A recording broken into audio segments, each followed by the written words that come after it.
Hello guys and gals, me Mudahar, and the Xbox One has lost its DRM apparently, and it's not region locked anymore. I wanted to wait a couple days before I did this video. A lot of people sent me articles, a lot of people asked me what I thought about the Xbox One. I made 3 videos about it, and I figured, I might as well end it because Microsoft did change it, alright? And I'm glad they did, you know what I mean? I didn't really expect this, and I thought it was bullshit when I first heard it, but it's been confirmed, and for that, I gotta say, it's pretty cool. I'm glad they went back. I'm glad they gave gamers what they wanted. At the same time, I'm still not gonna end up getting an Xbox One.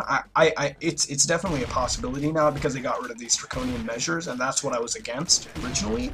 And now that they're not there, I have no reason to really hate the system now. But I'm still going to end up getting a PS4 most likely, and I'm only interested in Metal Gear Solid 5 really, and Final Fantasy 15. I just played a bit of 13 a bit ago, but yeah.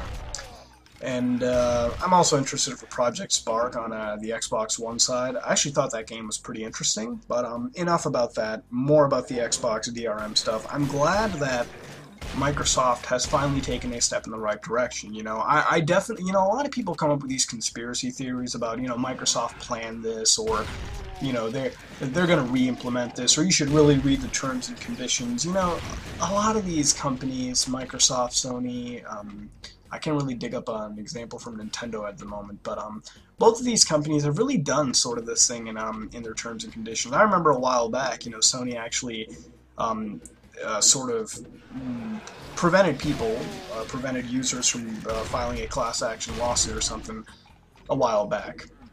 And they took away other OS. And there's a lot of things both these companies have done, but, Sony, to me at least, is a more gamer-centric company. But this video isn't about that, so that's a whole nother video right there, They're not even in this, okay? They'll have their own spotlight. Back to this DRM. I'm glad it's finally gone, because when you look at it, it's bullshit, you know what I mean? There should be no reason a game system should check on you every 24 hours and renew an offline pass just so you can use it to play some single-player games. That's bullshit. That shouldn't exist. That's stupid. Alright, and I'm glad it's gone. I'm glad discs work just like they do on the 360. You put them in. I don't know if you have to install them or not, but you can play the game off the disc, and that's amazing. That's what it should have been all along. And I think now that this DRM is gone, I can, I think I can go get an Xbox One now. I have nothing against it. I probably won't get it right off the bat, but I'll probably get it for its exclusives. Now, at the end of the day, I know what Microsoft is trying to do. They're trying to step up into this digital-only world. They're trying to set the Xbox to go way into the future. They're looking at places like Steam, where Steam has dramatically risen. Steam is fucking rising like to the top at this point. They are a leader in digital distribution. They really show that digital distribution can be done, and it can be done properly, and it can make it feel like, so a lot of people like physical media, me included, because we actually feel like when we purchase a game we own it, right? With Steam, you do own those games. If Steam is to go under, you have the option to back up those games. You do own them. And that is something awesome. That is what digital distribution should feel like. It shouldn't feel like what the Xbox One was accomplishing, where you were basically treated like a prisoner, you know what I mean? Like, when you throw in online-only requirements, it alienates a lot of people. Even with Steam, a lot of people have this misconception where you need to be online all the time for Steam anyways, which is not the case. I don't have internet connection sometimes, or it goes really shoddy.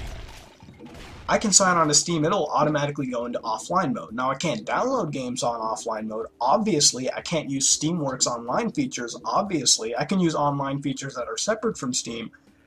But that's how this DRM should work. Steam is good DRM. It's good DRM for consumers because it's not invasive.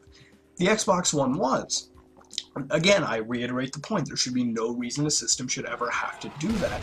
And now that it's gone, I don't understand why people need to feel like they make stuff back off, guys. I don't understand that, like, they listen, alright, we told them straight up, we don't like this bullshit, and, after a while they caved in, and they're like, gamers are right, and we have a little win for us.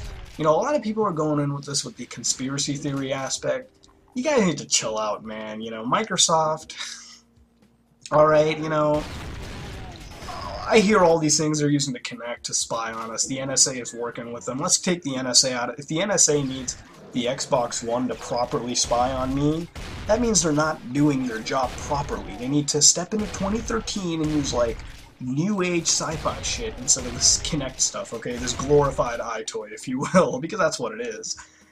Well, that's really it. That's all I gotta say, you know. I'm glad they went back on it. I think we can just take it as a victory, you know, instead of constantly pointing out flaws or kicking people, because I'm not a fanboy, you know what I mean? I will call people out on their bullshit, okay, like I called Microsoft out on this, and I will definitely praise them when they take a step in the right direction. Alright, that's how it works, okay? If somebody does something right, you say good job, okay? If somebody does something that they should have done all the time, you know, if somebody, like Microsoft is doing what they should have done the whole time ago. And now that they've stepped in the direction, I'm like, hey, you know, that's good. I might reward you by purchasing your product. Now, if they were to go the other way, you know, I'd be fucking pissed. Alright, but that's how it works. So, if you were wondering what I thought about this invasive DRM, or now that it's removed, I'm personally glad that they went this direction, and I think, you know, I mean, Microsoft at this point really has to fucking kiss our ass completely, kiss their consumers' ass, because they have fucking fell, okay, they have fell from grace, and they really need to do a lot to get back. But this is a good start. Region locking is gone, a lot of these invasive features are all gone. I really think Microsoft has stepped in the right direction for that. I do commend them at this point. And I might purchase this device. Now, I'm still going to get a PS4 for sure, because PS4 looks like it's going to kick some major ass, and I'm really only getting it for MGS5. Come on, that game kicks ass. I mean, did you see the E3 gameplay? Badass. But, that's really all I gotta say, man. My next-gen plan for this, however, I'm probably going to stick with the PC more. PS4, maybe the Xbox One, Wii U if it has a Zelda game, but that's really it. So, with that being said, what is your plan for the next generation?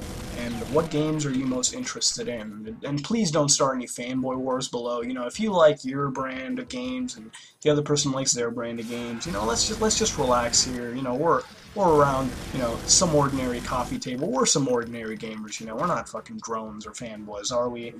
But yeah, that's really it. That's really all I gotta say. Oh, by the way, one more thing. My Xbox One's family share, they apparently took that away, and I don't know, man. You know, to me, you know, in all honesty, no fanboyism here. It kind of seemed like a game share system from the PS3. I heard, I was actually watching an interview done by Angry Joe. If you don't know him, he's a really popular YouTuber. I really like the guy. I'll leave a link in the description below. He was actually doing an interview with Larry Herb, or what is his name? Major Nelson on Xbox Live. He's like one of the big community managers. Apparently, I heard somewhere along the lines that it wasn't really synchronous. Like, what happened was only one person at a time could really play the game to test it out or play it here and there. But that being said, you know, with that alone, that knowledge, like that, that there, I didn't think it was good enough. Like I thought, you know, it was a game share system. Like PS3 does that already. You can put your account on another PS3, activate it, and basically as long as the account data is on the hard drive, you can fire up a game even offline. So that's pretty cool. But that's really it. And so if you like what you saw, like, comment, and subscribe. By the way, if you're wondering what game I'm playing, this is Brutal Doom. It's a PC Doom mod. Don't worry, I'm pretty sure your PC can run Doom. This is running on, what is it, GZ Doom or something like that? Z-Doom, I think? I'll have to look carefully into it. I'm not working off a script right now, but this game kicks so much ass. It is so bloody. It takes Doom, which is already kick-ass, and inserts a amplifying awesome ray into its back hole, okay, and just fires repeatedly until the awesomeness points are over 7,563, and that's the game, man. I mean, this game is gory, it's awesome, I like it, okay? I'll leave the link in the description below, but, that's really it.